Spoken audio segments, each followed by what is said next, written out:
ഇഷ്ടമായിരുന്നു. അങ്ങനെ ഒരു ദിവസം അവൻ ചുറ്റിക്കറങ്ങി ഒരു ഗ്രാമത്തിലെത്തി. അന്ന് പതിവിലും ചൂടുള്ള ദിവസമായിരുന്നു.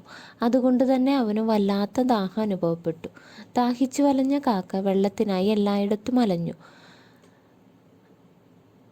ഒരിടത്തും കാക്കയ്ക്ക് വെള്ളം കണ്ടെത്താനായില്ല. അവന് നല്ല ക്ഷീണവും അനുഭവപ്പെട്ടു. ഒടുവിൽ ഒരു വീടിൻ്റെ മുറ്റത്ത് ഒരു കുടം ഇരിക്കുന്നത് കണ്ടു. കുടം കണ്ട കാക്ക മനസ്സിൽ കരുതി, ദാഹിച്ചിട്ട് വയ്യ, എന്തായാലും ആ കുടത്തിനകത്ത് നിറയെ വെള്ളം കാണും.